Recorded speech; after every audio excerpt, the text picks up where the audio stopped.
The cafeteria smelled like burnt synthetic protein and regret.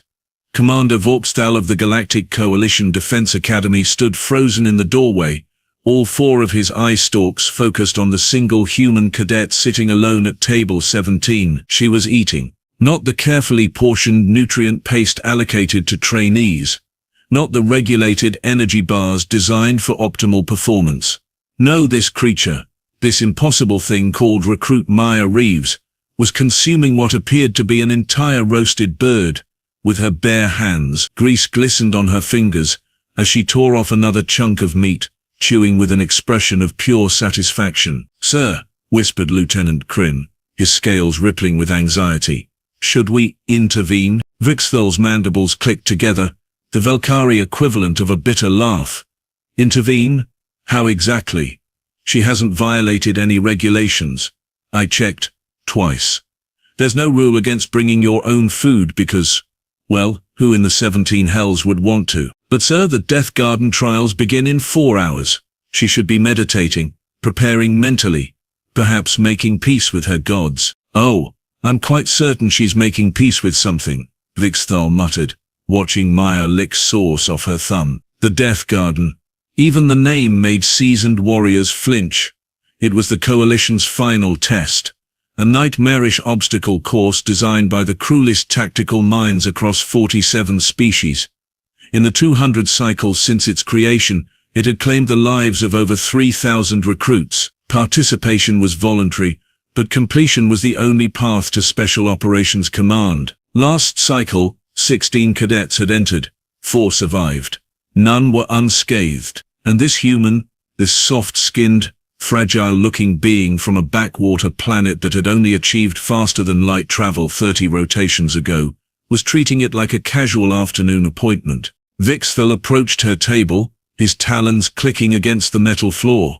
Maya looked up, smiled, and gestured at the empty seat across from her. "Commander, want some chicken? I made extra." Made.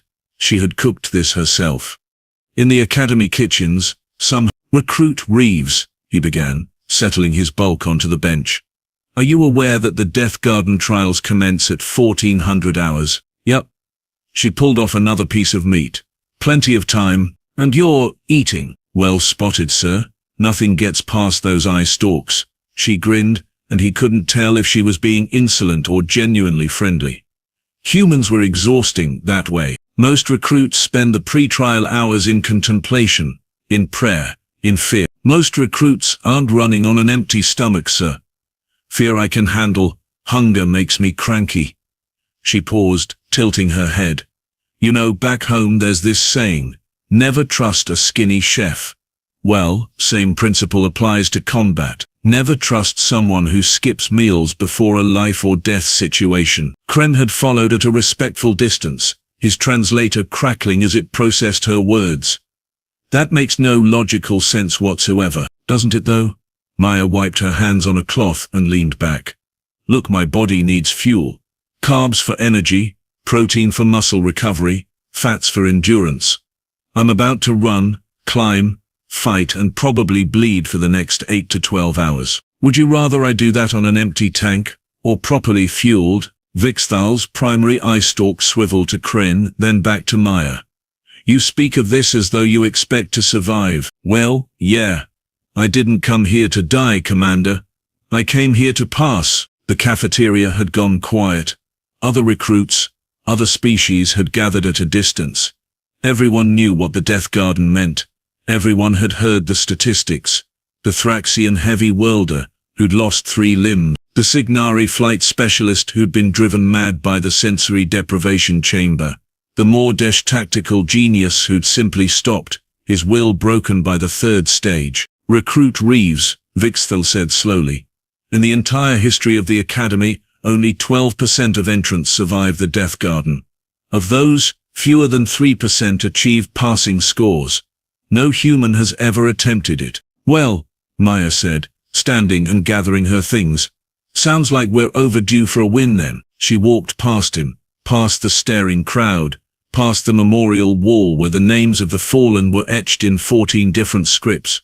She didn't pause, didn't pray, didn't even glance at the names. Vyx'thal found himself following her. You understand what you're walking into, yes? The first stage alone has a 47% casualty rate. I read the briefing materials, sir.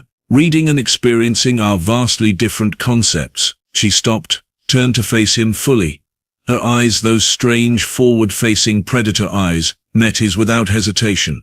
Commander, with all due respect, I grew up on a planet where the weather actively tries to kill you, where invisible microorganisms can end your life in hours, where we have spiders the size of dinner plates, snakes that can drop you in seconds, and we literally decided the best response to all of that was to just domesticate the predators and call them pets. Crane made a choking sound. You keep predators in your dwellings? Dogs? Cats? Ferrets? Yeah. Some folks even keep reptiles. Had a buddy who owned a python. Beautiful creature. Anyway, my point is, I'm not unfamiliar with environments that want me dead. She checked her chrono. Now if you'll excuse me, I need to hydrate and stretch. Don't want to pull a hamstring in there. She left them standing in the corridor. She's insane, Kryn whispered. Perhaps, Vyx'thal replied. Or perhaps we've grown too comfortable with our fear. 1400 hours arrived with the inevitability of stellar collapse. The Death Garden staging area looked like the inside of a corpse. All black walls, harsh lighting, and the smell of recycled air mixed with something sharp and medical. 12 recruits stood in formation, representing 8 different species. The Cortex twins, hulking masses of muscle and chitin. Javara, a selenite, whose crystalline structure could withstand pressures that would crush starships. Others whose names Vyx'thal had memorized because he would likely be writing condolence letters to their families, and Maya Reeves, who looked impossibly small next to the others. General Thoskar, the Academy's headmaster and a veteran of the border wars, emerged from the shadows. His species, the Urgoth, were known for 3 things: their tactical brilliance, their ruthlessness, and their complete inability to feel empathy. Recruits, he began, his voice like grinding stone. Before you lies the Death Garden. 7 stages of increasing lethality, environmental hazards, combat scenarios, psychological stress tests, and endurance challenges that will push you beyond your theoretical limits. Some of you will die. This is acceptable. Some of you will quit. This is cowardice, but permitted. Those of you who complete all 7 stages will earn your place among the Coalition's elite. He paused, his gaze sweeping across them. Any questions? Maya raised her hand. The silence that followed was profound. Yes, Recruit Reeves, sir. Are we permitted to assist each other during the trials? Thoskar's facial plates shifted in what might have been surprise. The regulations do not forbid cooperation. However, most recruits find survival consumes their full attention. Understood, sir. Thank you. The general's eyes narrowed, but he said nothing more. With a gesture, the massive doors behind him began to open, revealing a tunnel that seemed to swallow light itself. Begin when ready, Thorske said. May your gods show mercy, because this place will not. The Corthax twins charged forward immediately, their warrior culture demanding they face danger head-on. Javara followed at a measured pace, his crystalline body already beginning to resonate at defensive frequencies.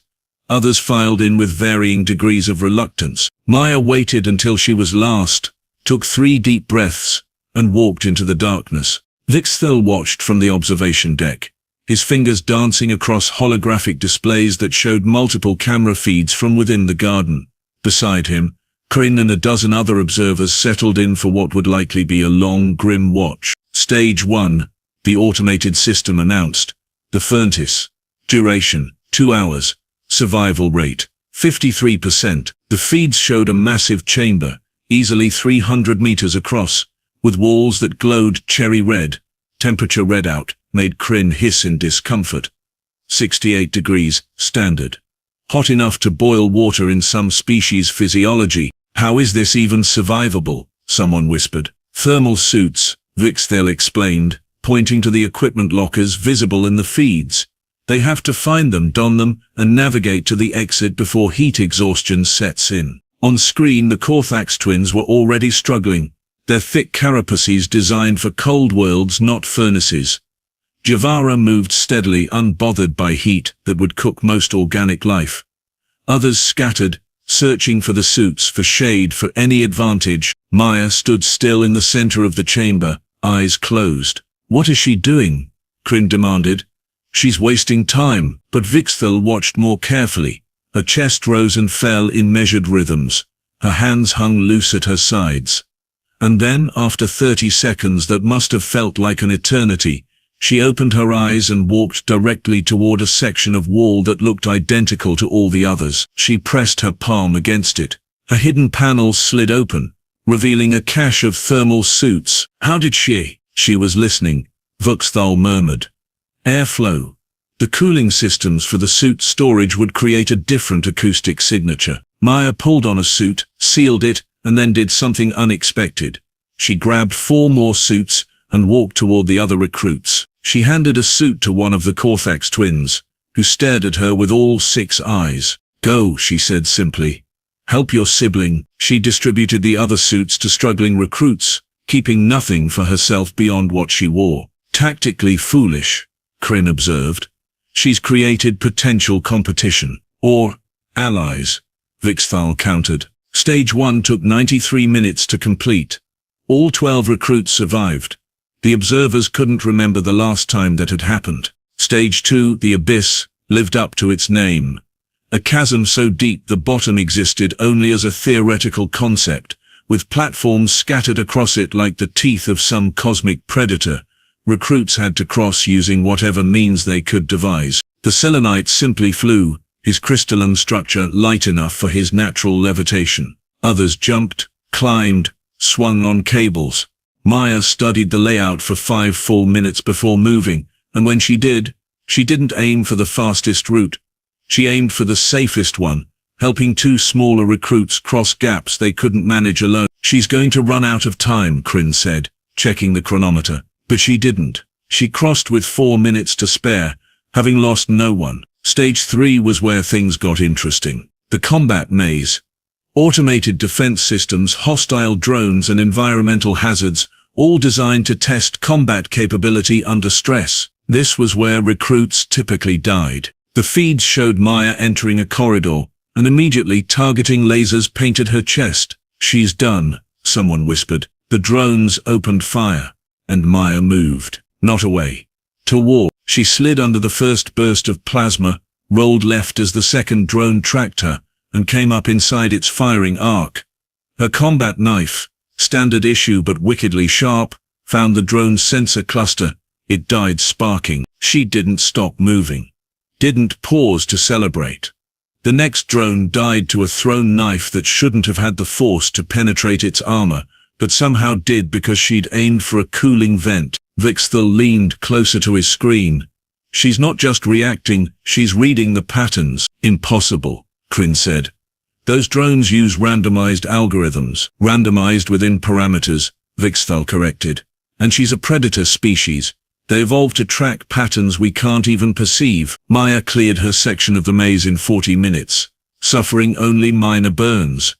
The Korthax twins, powerful but straightforward, took twice as long and nearly bled out from plasma wounds. When Maya found them, struggling against a particularly vicious defensive turret, she could have passed by, could have saved her strength. Instead, she pulled a small device from her kit, a signal jammer, civilian grade, something she must have brought from home. She tossed it near the turret.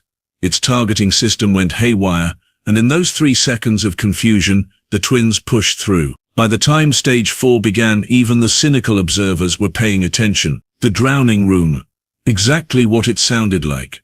A chamber that filled with liquid at increasing pressure while recruits solved a multi-stage puzzle to unlock the exit.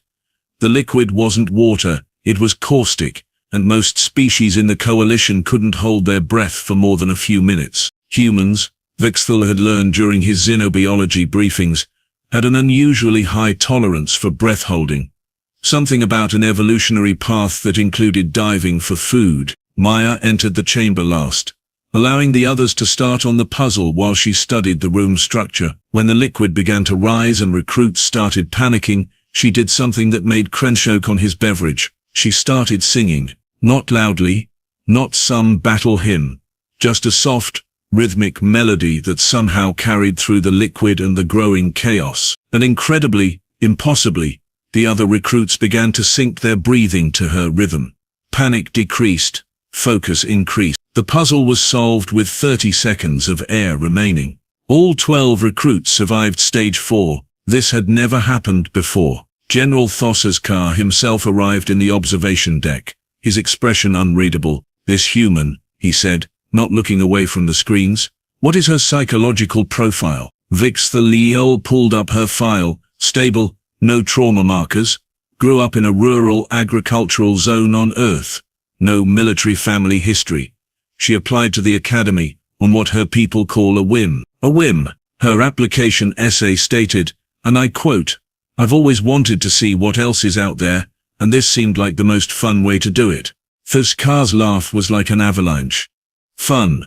She thinks this is fun. Sir, should we be concerned?" The general watched Maya help a exhausted Korthax to his feet, watched her check his wounds with practiced efficiency, watched her somehow produce a ration bar from her suit and hand it to him, despite regulations forbidding outside food. "Concerned? No, Commander. I think we should be terrified."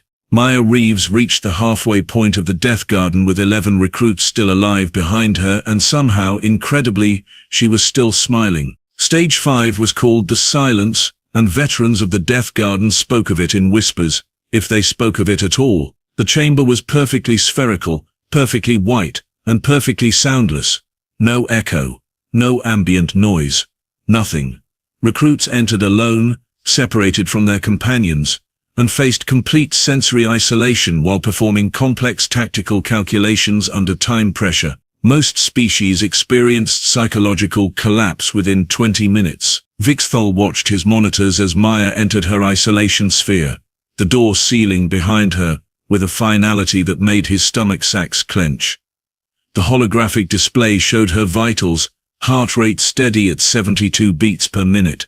Respiration normal. Stress hormones elevated but within acceptable parameters. The tactical problem materialized on the walls around her. A three-dimensional starship engagement scenario requiring her to calculate firing solutions, predict enemy movements, and allocate resources across 14 different variables. She had 45 minutes. Most recruits who survived managed it in 43, pushed to their absolute limits by the crushing silence. Maya closed her eyes. "What is she doing now?" Kren demanded, his scales flushing purple with agitation. "The clock is running." But Vyx'thal had begun to understand something about this impossible human. "She's centering herself. Watch." Maya's lips moved, forming words no microphone could capture in the soundless void. Her hands traced patterns in the air, fingers moving through some kind of routine. Then she opened her eyes, looked at the tactical problem, and began working. Her fingers danced across the holographic interface, inputting calculations with a speed that seemed almost reckless. Firing solutions appeared, resource allocations shifted. Enemy movement predictions mapped across three-dimensional space. She finished in 18 minutes. 18. The door opened, and she walked out, blinking in the normal light, and immediately turned to check on the recruit emerging from the adjacent sphere. One of the Korthax twins, the smaller one who'd begun following Maya around like a devoted hound. His name was Groth, and his chitinous faceplates were vibrating with distress. "Breathe," Maya told him, placing a hand on his massive shoulder. "You're out. You made it. The silence can't hurt you anymore." "How did you endure it?" Groth's voice was a subsonic rumble. "The emptiness. The terrible quiet." Maya smiled, that same easy expression she'd worn while eating chicken before this nightmare began. "I grew up on a farm. You know what farms have lots of? Space. Quiet. Sometimes I'd go hours without hearing another human voice. I learned pretty quick that silence isn't empty if you know how to fill it. Fill it with what? Thoughts. Memories. Songs stuck in your head. One time I had this advertising jingle running on loop for 3 days straight. Drove me nuts. But at least it was something." She checked her chrono. "Come on. We've got maybe 10 minutes before stage 6, and I want everyone hydrated." She produced water containers from somewhere. Always producing things from somewhere. Vyx'thal was beginning to suspect she'd somehow smuggled in half a supply depot. General Thor's car stood beside Vyx'thal now, having remained in the observation deck for the past 2 hours. His presence made the other observers nervous, but he seemed fascinated by the human recruit. Her scores are exceptional, he rumbled. Stage 1, 94th percentile. Stage 2, 88th percentile. Stage 3, 99th percentile. Stage 4, perfect score. Stage 5, she just shattered the speed record by 11 minutes. She's also kept every other recruit alive, Vyx'thal added.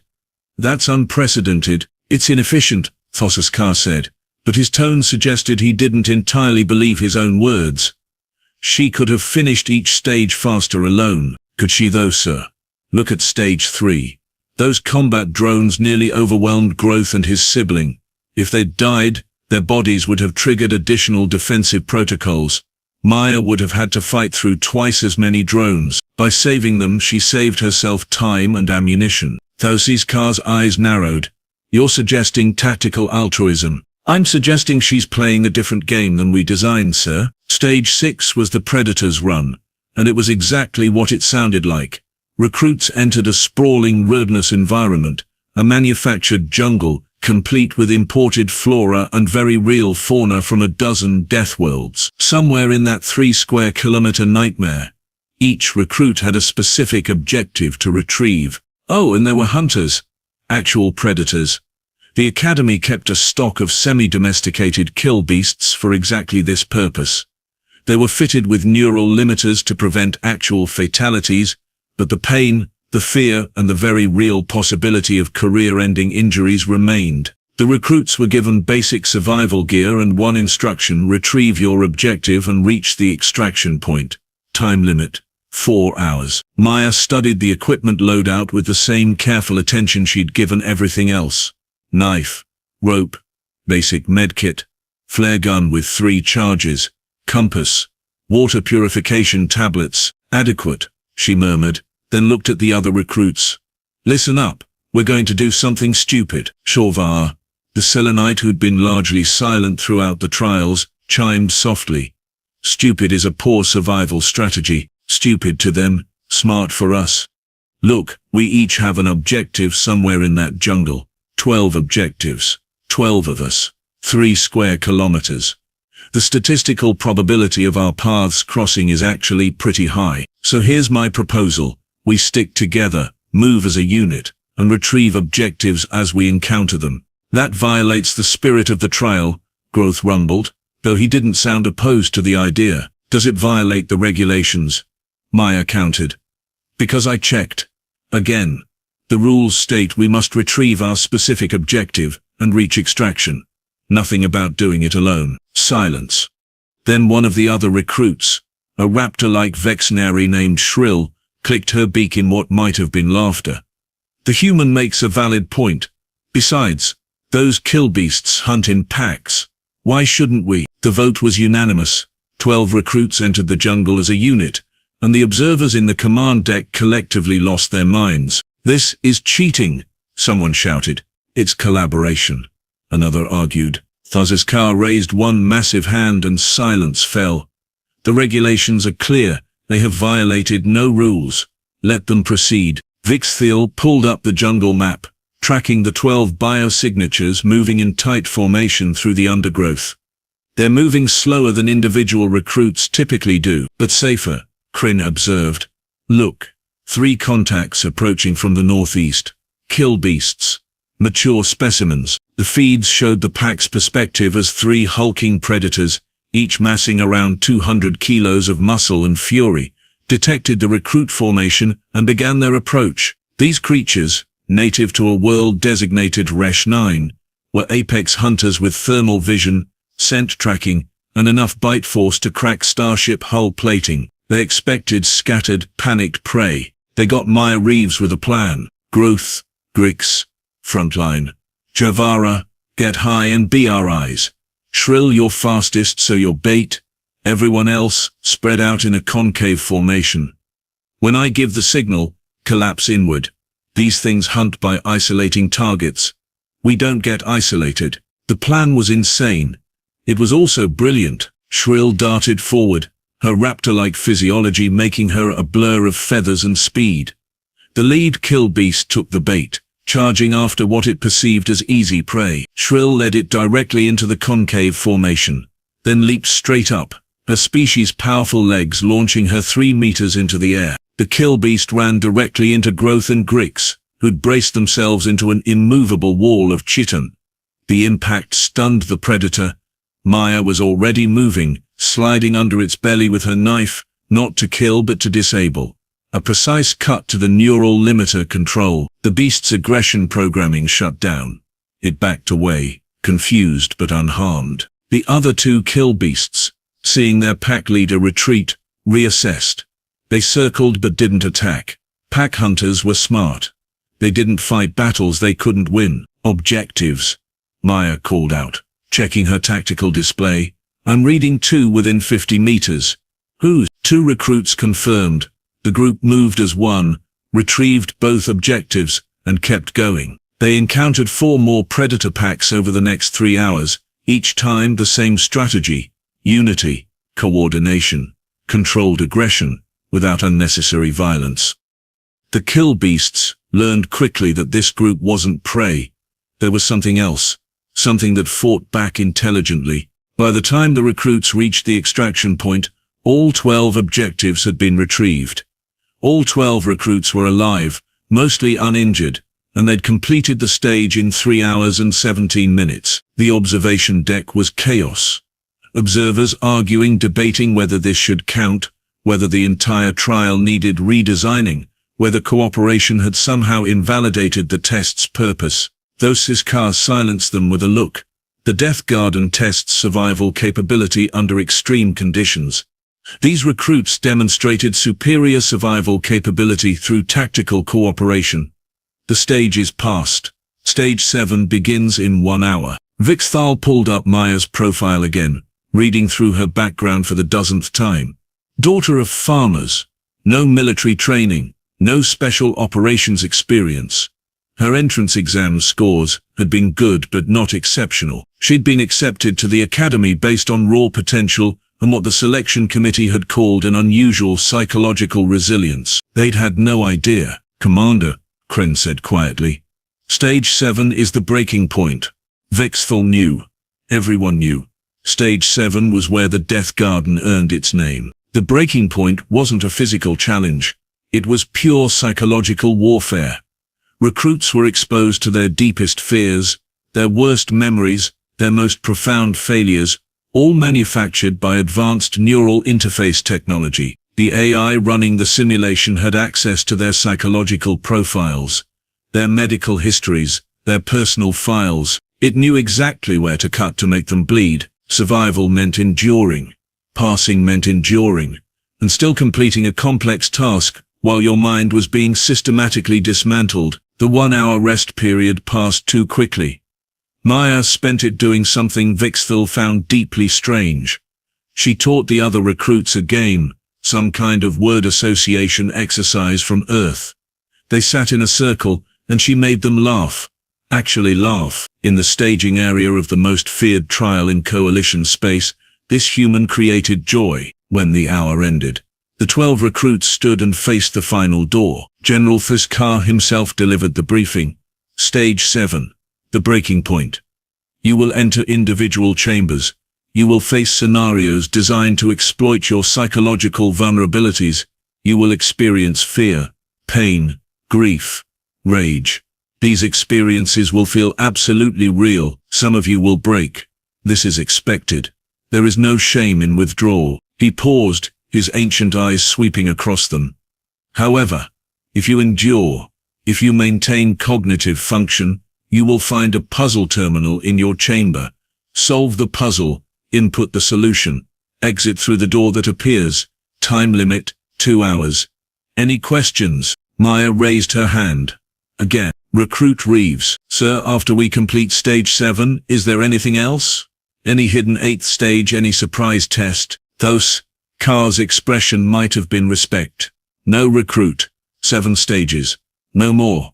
Why do you ask? Just want to know if I should save energy or if this is the final push. she smiled. Final push it is then. Thank you, sir. The doors opened, 12 chambers, 12 recruits. The feeds showed them entering, sitting in the neural interface chairs, accepting the connection leads, and then, one by one, their nightmares began. Vyx'thal watched Growth's feed first. The Korthax saw his home colony burning, his family dead, himself alone and unable to save them. He roared in anguish, his massive body straining against the chair's restraints. Shavara experienced the shattering of his crystalline structure, the worst fate for a selenite, conscious dissolution into formless fragments. Shrill relived the destruction of her flight wings, grounded forever, unable to touch the sky. Each nightmare was perfectly calibrated, perfectly cruel. Vyx'thal switched to Maya's feed, dreading what he'd see. The human sat calmly in her chair, eyes open, watching something only she could see. The neural activity monitor showed intense engagement. Whatever she was experiencing, it was hitting hard, but she wasn't screaming, wasn't thrashing.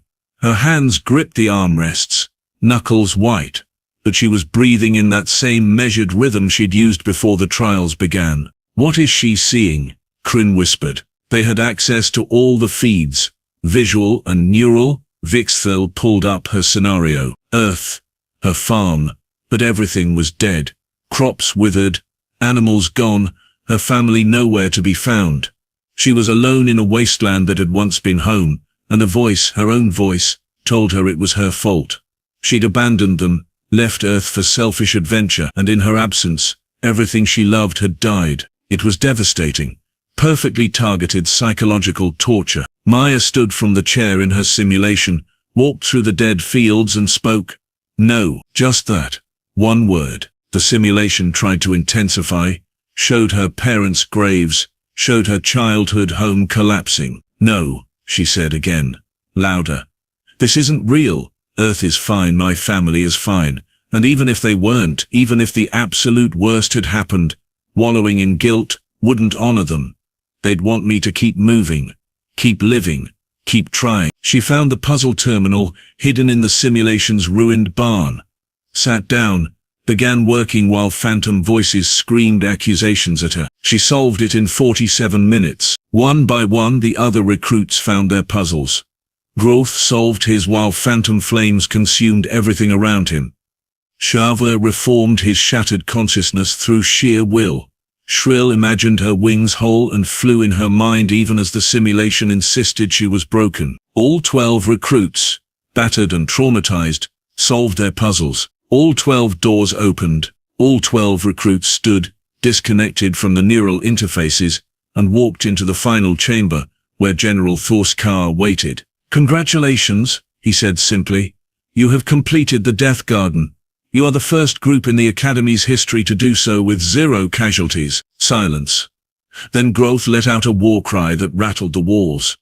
The others joined in, each species' celebration mixing into a cacophony of relief and triumph. Maya stood quietly, tears streaming down her face, but smiling. Just smiling. Vyx'thal met her in the medical bay 2 hours later, after the mandatory psychological debriefs and physical examinations. She was sitting on a bed, drinking something hot from a container she'd somehow procured. Tea, she explained, seeing his questioning look. Chamomile helps with stress. Recruit Reeves.